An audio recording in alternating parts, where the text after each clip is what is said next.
Opposition sa both houses, hindi na kailangan na patahimikin niya pa further si Marcoleta at ipakulong si Marcoleta. Ano ang purpose niya?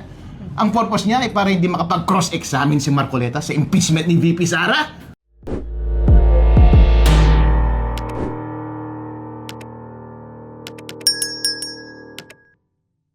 Ay inanunsyo na ni Ombudsman na inelevate na nila sa Sandigan Bayan yung kanilang plunder case laban kay Senator Marcoleta, ang nangungunang oposisyon dito sa administrasyon ni BBM.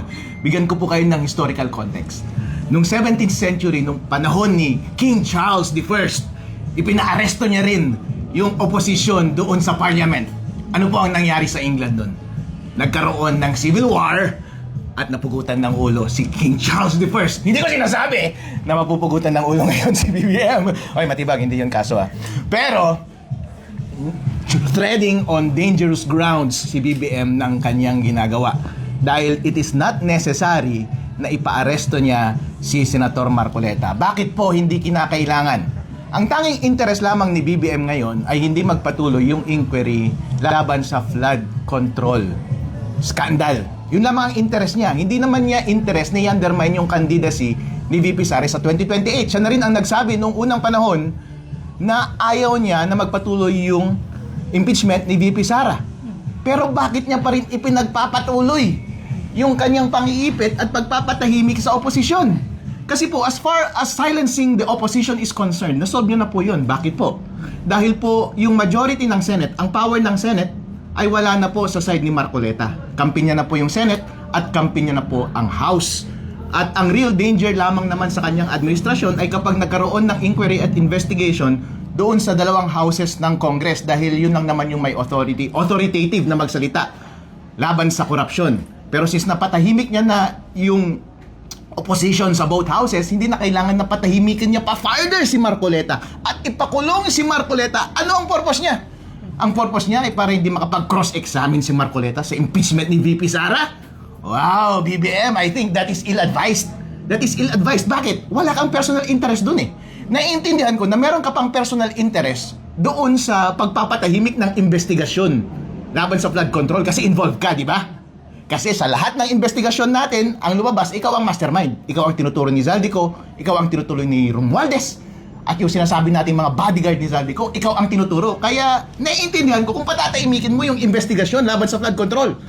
Pero para suportahan pa yung impeachment ni VP Sara Duterte, hindi ko maintindihan bakit patuloy mo pa rin iniipit yung mga sumusuporta kay VP Sara Duterte because it is against your interest. Bakit po? Number one, hindi ka tatakbo sa 2028. Pangalawa po, ano ang makukuha mong benefit niyan lalo na't alam mong nasa side ni VP Sara ang sentimiento ng taong bayan? Paano po masasabi na nasa side ni VP Sara ang sentimiento ng taong bayan? Pangatlong attempt nyo na po ito na i-undermine yung image ni VP Sara at pamilya Duterte. Ang una po, yung unang investigasyon pa noon, nung bago mag-eleksyon ng 2025, tinira nyo si VP Sara. Pangalawa ay yung recent House Committee hearing, Committee on Justice, at pangatlo itong impeachment trial. Hindi nyo ba napapansin na at every moment ay nawawala ang suporta ng taong bayan sa inyo? Inaamin ko po, nung unang pagkakataon before the 2025 elections, yung sentimiento ko nga, personally, ay wala naman akong kinakampihan sa national level. Pero nakita ko po yung totoong mettle ni VP Sara Duterte dahil binigyan niyo siya ng napakarabing laban na patunayan ng tuloy ng taong bayan ang kalidad ng kanyang karakter. Kaya po ang lumabas ay kampi siya ng taong bayan. Tapos ang lumabas sa naratibo ng administrasyon ni BBM ay puro korupsyon. Doon po sa Committee on Justice, ginawa niyo ulit yung pag-undermine ng kanyang image. Kumampi ba sa inyo ang taong bayan? Hindi po. Napansin niyo po yan noong lumipat nga yung majority ng Senado papunta sa side ni VP Sara. Dahil marami sa kanila ang magre-re-eleksyon. At alam nila na ang susunod na power ay si VP Sara. At kapag hindi nila i-align ng mabuti ang kanilang interes, sila ang mapro-prosecute sa susunod. Kaya BBM, baka ikaw rin ang mapro-prosecute sa susunod. Kaya yun po ang nangyari. Ngayon po, uulitin yun ulit. Yung pagsira ng kanyang imahe. Sa pangatlong pagkakataon, sa tingin niyo po ba magiging epektibo pa rin? Hindi na po magiging epektibo. Bakit po? Kasi i-recycle nyo lang naman yung original ninyong naratibo. Sa dalawang eksperimento ninyo na nauna, hindi na kinagat ng tao. Dahil yung mga witnesses na prinesenta ninyo ay sinungaling. Si Madriaga ay sinungaling. Alam po yan ng taong bayan. Yung painting na sinasabi, hindi naman siya may gawa. Hindi naman gawa ng scholar niya eh. At saka yung mga ebidensya na iprinesenta laban kay VP Sara Duterte ay illegal ang pagkakakuha. Ngayon po, yun pa rin ang gagawin nila ngayong impeachment. Sa tingin nyo po ba magiging kampi nyo pa rin ang taong bayan ngayong susunod? Hindi na po. Hindi po makikinabang ang administrasyong ito sa patuloy nilang pag-undermine kay VP Sara Duterte. Therefore, hindi necessary na tanggalin ang oposisyon dito sa impeachment trial at ipakulong si Marcoleta. Mas lalo na po at gagalitin niya ang Iglesia ni Cristo, napakaraming tao niyan. Kaya po iniisip ko, ill-advised on his part na gawin itong bagay na ito. It is against his interest. Kung meron man pong bumubulong sa kanyang tabi at nagsasabi na pabagsakin natin ang imahe ng buong pamilya Duterte dahil sila ang pinakamataas na tatakbo sa 2028. O sino ang alternatibo mo? Si Risa Hontiveros? Si Rafi Tulfo? O sino pa? Eh wala naman silang lakas. Si Risa Hontiveros sa mga probinsya gumagastos ngayon ng pera, naglalabas ng pera. Pero kilala ba siya ng normal na tao? Hindi po. Kaya kung ikaw po ay magtataya ng iyong kinabukasan, BBM, at para sa iyong safety na rin, mali po ang iyong ginagawa. Kaya wag mong i-overplay yung hand na ibinigay sa iyo ng kapalaran, BBM administrasyon, Jesus Crispin Remulla at Matibag. Okay na napatahimik nyo siguro yung oposisyon as far as Blue Ribbon Committee investigation is concerned. Kasi nagigets ko yon, self-preservation nyo yon. Pero wag masyadong malaki ang ulo, wag niyong sagarin ng masyado. Dahil po, ina-undermine nyo na ang demokrasya ng taong bayan. Yung pasensya ng taong bayan ay may limit lamang. Inuulit ko po ang nangyari kay Charles I noong 17th century. Dahil kinontra niya ang kanyang oposisyon, pinaaresto niya at pinakulong niya yung oposisyon niya sa kanyang parliament nung panahon na iyon. Wala na pong ibang pupuntahan pa ang taong bayan.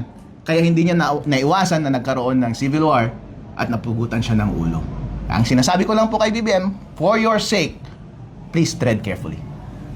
Vice, anong nakikita niyo magiging malaking epekto kung nagtagumpay po yung administrasyon na ipakulong si Senator Marcoleta po? Ay, hindi ko po alam dahil hindi po ako manghuhula. Pero ang alam ko po ngayon, ang taong bayan po ay galit na galit. Hindi po sila satisfied sa performance ng administrasyong ito. Ang trabaho po ng executive ay paunlarin ang bawat Pilipino. Bigyan sila ng yaman at maginhawang buhay. Ano po ang inatupag ni BBM simula nung siya ay nakaupo? Ano po ang kanyang pangako noon? Babawiin niya ang pangalan ng kanyang pamilya.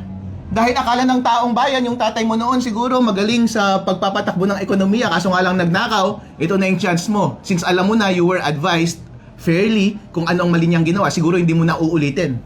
Pero inulit pa rin po ang pagnanakaw. And bagkus atupagin yung ating ekonomiya, ang inaatupag ay kinakasuhan at pinapakulong ang kanyang mga kalaban. At kung sino-sinong kinakampihan, wala naman siyang interes. Buti sana kung maganda yung kanyang taya. Kinakampihan niya yung mga sinasabing so-called progressives. Meron ba silang champion? Kung titignan niyo po ang history sa bawat laban, kailangan mo ng champion.